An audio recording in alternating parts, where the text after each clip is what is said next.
curious, intelligent, and dangerously confident young boy. Ojok wasn't just clever, he was the village treasure. His parents, both proudly illiterate, would brag with full chest, "That's our son, Dr. Ojok. He knows everything. He even speaks English that confuses us." They believed every word Ojok said, even when he once told them that the moon is God's torchlight and thunder is heaven's generator starting. Now in class, Ojok had a favorite person, Mr. Okello, the science teacher.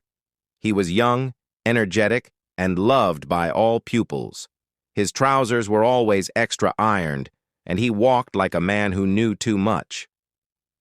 One fateful Tuesday morning, Mr. Okello walked into Primary 6 with a spring in his step and a mysterious grin on his face.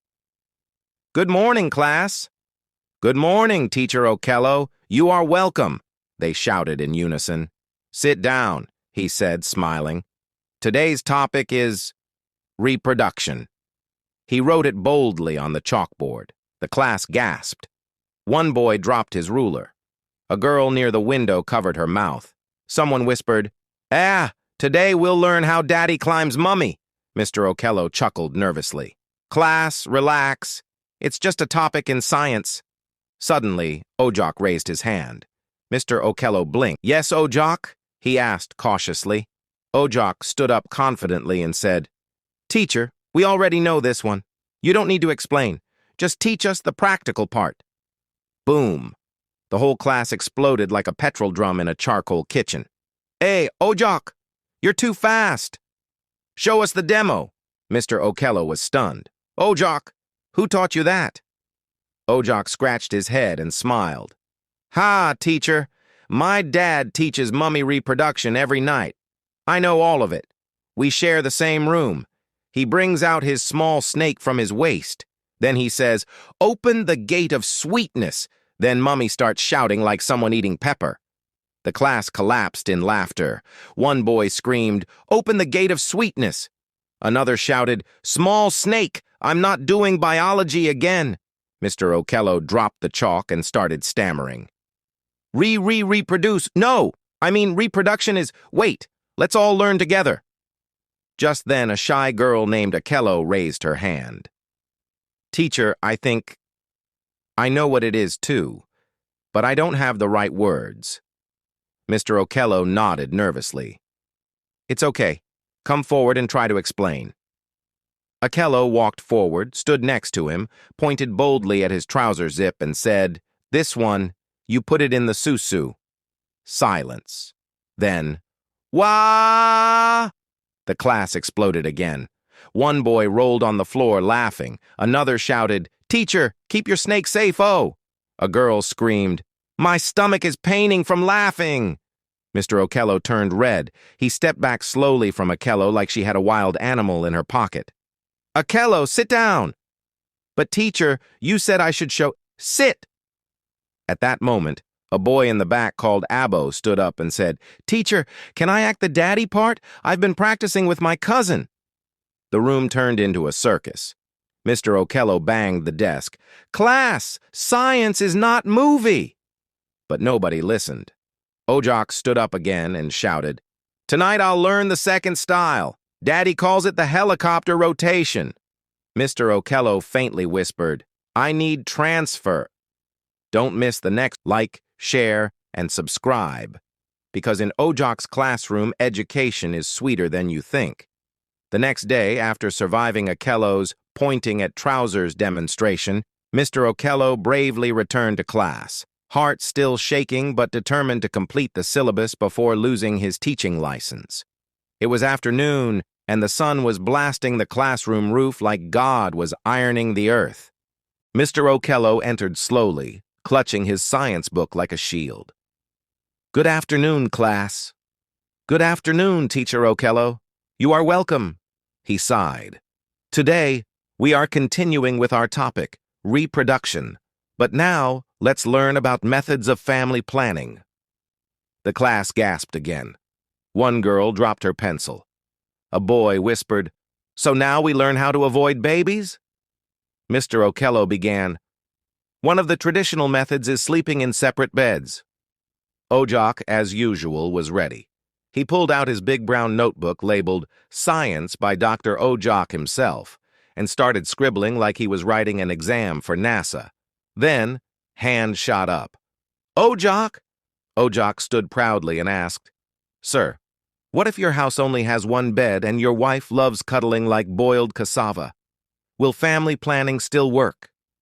The class exploded. Even Mr. Okello bit his lip. "Next method," he shouted, sweating. "Breastfeeding. Exclusive breastfeeding delays ovulation and—" Hand shot up. "Yes, Okello." Mr. Okello hesitated. "Okello, just explain, please, no demonstration today."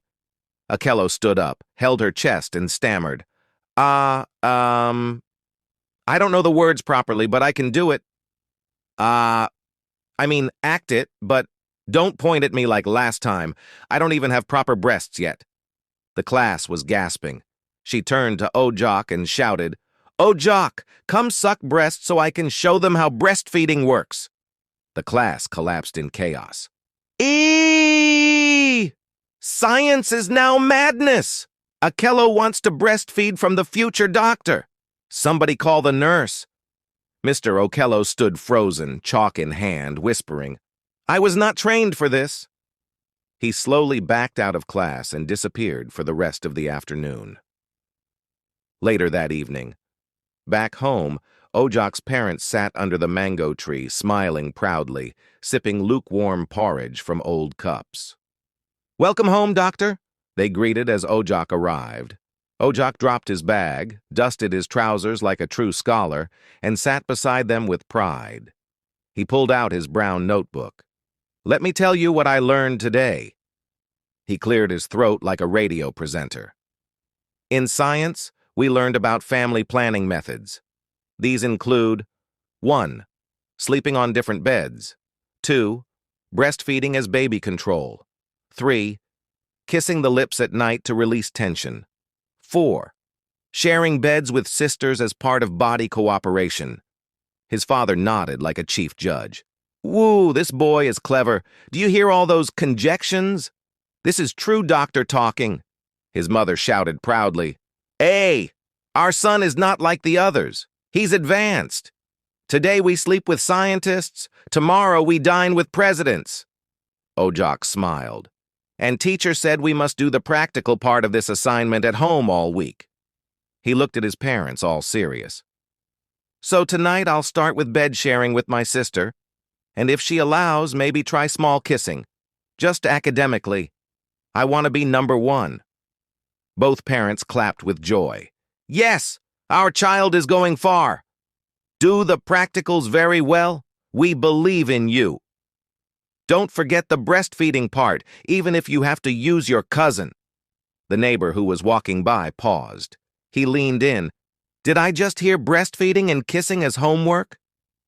The mother stood up proudly.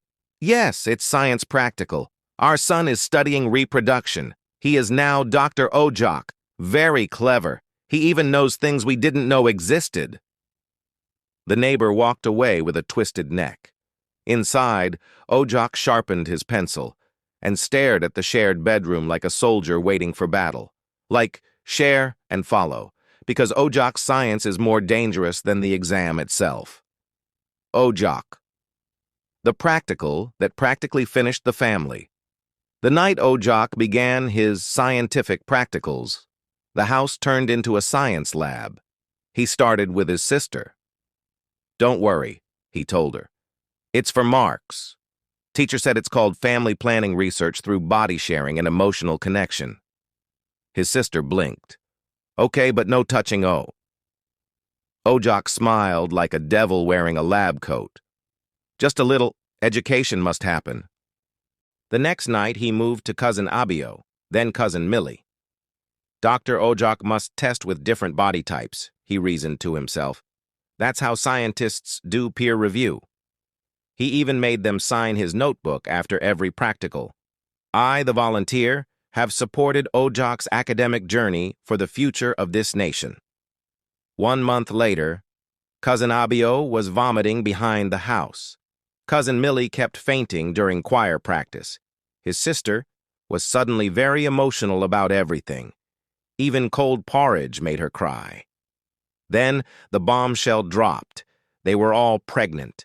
Boom. The village scattered. Whispers began to fly faster than flies on meat. "Did you hear? That doctor boy, Ojok. He practiced until results came out, Triple pregnancy. Triple madness. He scored 300%. Ojok's parents went from proud to paralyzed. The same father who once shouted, "My son will become a surgeon," was now hiding behind banana trees. The mother who boasted, "I gave birth to a doctor," was now being laughed at in the market. Even the tomatoes started judging her. Villagers started giving new nicknames. Professor Pregnancy. Doctor Touch and Test. Obstetric Ojok. Ojok himself was confused. But eventually, the truth came out. The headmaster summoned an emergency assembly. Villagers, parents, teachers, even goats gathered. Ojok stood on the assembly stage, ashamed, head down, belly full of regret. The headmaster raised the microphone, cleared his throat, and said, "Let this be a lesson to all of us. Children are curious, but if you give them raw fire, they will burn down your entire family." The Bible says in Hosea 4:6, "My people are destroyed for lack of knowledge. Because thou hast rejected knowledge, I will also reject thee." Ojok's story reminds us what happens when true knowledge is missing. The teacher joked, the parents bragged, and nobody provided guidance. Children don't need assumptions. They need truth, structure, and wisdom. When parents and schools fail to set boundaries, disaster grows silently until it shows.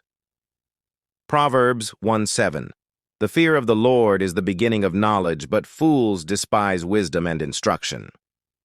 Ojok was smart, but without respect for boundaries and spiritual understanding, intelligence turned into foolishness. The family laughed at knowledge. They rejected wise instruction. Parents guide their children with more than praise. Praise without supervision is like handing keys to a child and saying, "Drive well." Teachers must balance humor with clarity. Education without context becomes a weapon. Children learn from what they see, not just what they're told. Never turn serious matters like reproduction into careless jokes. Let parents ask what children are taught and how. Let teachers teach with care, balance, and boundaries. Let children be educated with truth and age-appropriate content, not stories passed under mango trees. And finally, keep bedroom matters out of the classroom. The curious boy who practiced too much. Share this story. Someone, somewhere, needs this loud reminder.